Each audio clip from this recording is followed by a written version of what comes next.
NCERT, ये blanket ban क्या है, यानी कंप्लीट बैन, एनसीईआरटी को पूरी तरीके से बंद कर दिया जाएगा क्या? What force the court to act, मतलब ऐसा क्या रीजन था कि कोर्ट को जो है इस चीज को लेकर इस पर जो है रिएक्ट करना पड़ा, इंटरफेयर करना पड़ा? बेसिकली क्लास 8 जो है exploring society and beyond social science की जो बुक आई है सेकंड पार्ट, उसका चैप्टर 4 है जुडिशरी, है ना। उस चैप्टर में कुछ स्टेटमेंट्स ऐसी दी गई हैं जो बच्चों के दिमाग में जुडिशरी को लेकर नेगेटिव इमेज क्रिएट करती है। इसीलिए हाईएस्ट इंस्टीट्यूट, हाईएस्ट अथॉरिटी होने के नाते सुप्रीम कोर्ट का यहां पे इंटरफेरेंस हमें देखने को मिलता है, जो कि बहुत ही कंट्रोवर्सी क्रिएट करता है। सो इस पूरे जो है इवेंट को अच्छे से समझने की हुआ क्या है, किसकी गलती है, क्या इशू है, एनसीईआरटी ने ऐसा क्या किया है, और बुक्स के साथ अब क्या होगा जो ऑलरेडी मार्केट में आ चुकी है। सो मैं आपका स्वागत करती हूं आपके favourite channel Unacademy Amazers class 6 to 10 में। मैं हूं कोमल, आपके एसएसटी एजुकेटर। तो फटाफट से समझते हैं बात क्या है भाई। The NCERT text book ban, anatomy of a supreme court intervention, मतलब यहां पे बोला जा रहा है active recall all digital and physical copies band, मतलब यहां पे जो है सुप्रीम कोर्ट ने इंटरफेयर कर दिया। सुप्रीम कोर्ट की दखलंदाजी अब यहां पर आ चुकी है। भाई सुप्रीम कोर्ट क्यों दखलंदाजी करेगी, क्यों इंटरफेयर करेगी? कुछ रीजन होगा तभी तो इंटरफेयर करेगी। तभी यहां पे बुक्स को क्या करा गया है, बैन करा गया है। मतलब जो भी फिजिकल कॉपीज चली गई है मार्केट में, जो भी डिजिटली पोस्ट हो गई है, सबको वापस, सबको डिलीट, सबको लाने की बात यहां पे की जा रही है ना। What happens when a school textbook is banned by the highest authority, highest court in the country, मतलब बोला जा रहा है कि क्या होता है जब एक स्कूल की, मिडिल क्लास स्कूल की बुक को जो है highest court, supreme court ban कर देती है। क्या रीजन होगा भाई?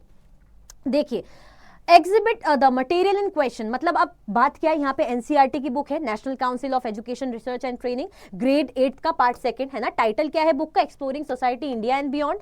अब यहाँ पे चैप्टर 4 है the role of judiciary in our country, मतलब चैप्टर 4 आता है जिसका नाम है द रोल ऑफ जुडिशरी। भाई जुडिशरी, न्यायपालिका जो न्याय करती हो हमारी कंट्री में, उसका क्या रोल है भाई? बहुत बड़ा रोल है, ठीक है। अब यहाँ पे क्या है, क्या बोला जा रहा है कि एनसीईआरटी ने एडमिट करा है कि यहाँ पे उन्होंने जो है इनएप्रोप्रिएट तरीके से जो है मटेरियल डाला है, जिस पर एरर क्रिएट होता है, जिसके कारण यहाँ पे जुडिशरी को इंटरफेयर करना पड़ा।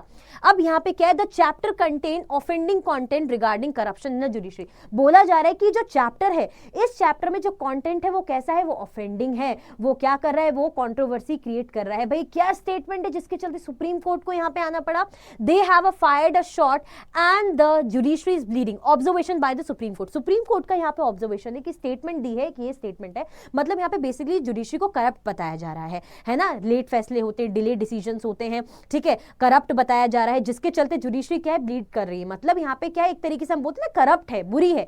तो अब आप सोचिए ऐसे में क्या होगा कि द कोर्ट व्यूड, अब कोर्ट इसमें कह रही कि भाई ये टेक्स्ट बुक ने सिर्फ एजुकेशनल एरर नहीं है, लेकिन यहाँ पे डायरेक्ट अटैक है इंस्टीट्यूशन की इंटीग्रिटी पे। मतलब आपसे गलती हुई वो तो बात हुई, लेकिन आप किसी अथॉरिटी, किसी इंस्टीट्यूशन की इंटीग्रिटी पर हार्म पहुंचा रहे हो, अटैक कर रहे हो। मतलब अगर बच्चे पढ़ेंगे इस बात को, छोटे बच्चे, 8th क्लास के बच्चे, तो उनके दिमाग में अभी से क्या क्रिएट होगी इमेज? अरे जुडिशरी तो कुछ काम ही नहीं करती है, करप्ट है, फिर क्या फैसले होंगे, फिर हमारे देश का क्या होगा? तो हमारे माइंड में अभी से नेगेटिव इमेज क्रिएट हो जाएगी। अगर बुक में ही नेगेटिव पढ़ाया जाएगा तो बच्चे क्या सीखेंगे? बुक कैसी होनी चाहिए जो आपको पॉजिटिव बातें सिखाए, जो आपको ग्रो करने में मदद करे, आपकी क्रिटिकल एनालिटिकल स्किल्स को बढ़ाए, ना कि जो है हमारी अथॉरिटीज के प्रति नेगेटिव इमेज क्रिएट करे। तो यहां पर एनसीईआरटी से बहुत बड़ी गलती चैप्टर 4 में क्लास 8 की पार्ट 2 में देखी जाती है, जिसके चलते सुप्रीम कोर्ट को यहां पे इंटरफेयर करना पड़ा। अब सुप्रीम कोर्ट ने क्या क्या फैसले लिए, क्या क्या एक्शन लिए? तो भाई ब्लैंकेट बैन, कंप्लीट बैन, कहीं भी ये बुक का जो है फर्दर पब्लिकेशन, रीप्रिंटिंग नहीं होनी चाहिए। डिजिटली जो बुक अपलोड हो गई उसको डिलीट करिए, फिजिकल कॉपीज जो भी डिस्ट्रीब्यूट हुई है वापस उसको लीजिए, ठीक है। सुओ मोटो कंटिन्यूशन, मतलब यहां पे सुप्रीम कोर्ट ने बोला कि कोई कुछ करे ना करे, हम तो इस केस को कंटिन्यू करेंगे और क्या करना है, इसको पूरा को क्लोज करना है, बुक्स को वापस लेना है। कंटेम्प्ट वार्निंग भी दे दी है कि अगर किसी ने भी इंटरफेयर करा, किसी ने भी जो है ऑर्डर को बाईपास करने की कोशिश करी, तो उसके रिगार्डिंग क्या करा जाएगा, उस जो है एक्शन लिया जाएगा। साथ में ये माना जाएगा कि आप कोर्ट की क्या कर रहे हो, मानहानि कर रहे हो, आप कोर्ट को क्या कर रहे हो, कोर्ट के अगेंस्ट जा रहे हो, ठीक है। तो यहाँ पे स्ट्रिक्ट एक्शन सुप्रीम कोर्ट ने ले लिया है, ठीक है। अब यहाँ पे कौन कौन थे हमारे बेंच में, अगर हम देखा जाए तो सीजीआई सूर्यकांत जी थे, जस्टिस जॉयमाला बागची, जस्टिस विपुल एम पंचोली, जो पूरे इस पैनल में थे। अब आगे क्या बोला जा रहा है? अब किसी ने तो बुक लिखी है, किसी ने तो बुक को जो है आगे वो करा होगा, अप्रूव करा होगा, तो यहाँ पे अकाउंटेबिलिटी किसकी, किसकी रिस्पॉन्सिबिलिटी? भाई जब बुक एनसीईआरटी की छप रही है, बच्चे पढ़ रहे हैं, तो यहाँ पे पैनल होगा कोई जो रिस्पॉन्सिबल होगा, तो ट्रेस कर रहे हैं ना। Teaching learning material TLM committee को यहाँ पे जो है उनको टारगेट किया जा रहा है ना। हाईएस्ट अथॉरिटी ने डिमांड करी कि किस कमेटी ने इसको अप्रूव करा है, उनकी डिटेल दो, हमें सब पता चलना चाहिए कि क्या हो रहा है, किसने किया है। तो सारे डेवलपमेंटल टीम मेंबर्स का नाम यहाँ पे आना चाहिए, पता होना चाहिए, एजुकेशनल क्वालिफिकेशन उनकी क्या है, प्रोफेशनल क्रेडेंशियल, सारी इंफॉर्मेशन उनकी चाहिए, क्योंकि ये लोग रिस्पॉन्सिबल है उन चीजों को लेकर जिन्होंने अप्रूव करा है, जिन्होंने बताया। इन्वेस्टिगेशन अभी भी चल रही है।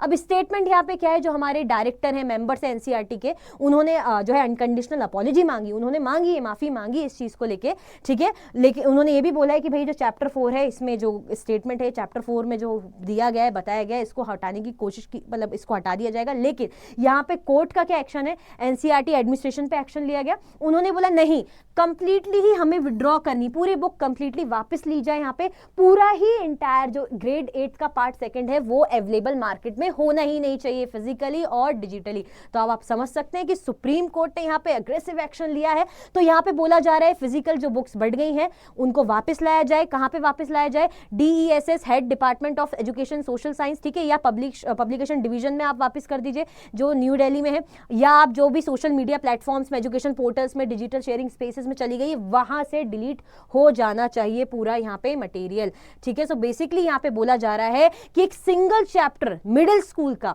है ना, सिंगल चैप्टर कैसे नेशन वाइड इशू को क्या कर सकता है, लीगल और लॉजिकल चेन रिएक्शन को ट्रिगर कर सकता है। मतलब एक चैप्टर का स्टेटमेंट और एक चैप्टर पूरी बुक को कैसे बैन करा सकता है और उसके पीछे का रीजन क्या था। आई होप आपको बहुत अच्छे से समझ में आ गया होगा, और जो क्लास 8th में अब आया है तो वो तो बहुत अच्छे से इस चीज को समझ पा रहा होगा, ठीक है। सो आई होप आपको ये वीडियो अच्छी लगी होगी। ज्यादा से ज्यादा शेयर करें और कमेंट करके बताएं कि आपको क्या लगता है, सुप्रीम कोर्ट ने सही किया। ऑब्वियसली जहां तक है कि अगर अभी से ही नेगेटिव इमेज क्रिएट कर दी जाएगी तो हम क्या सीखेंगे हमारे देश के लिए, हमारे इंस्टीट्यूशन के लिए।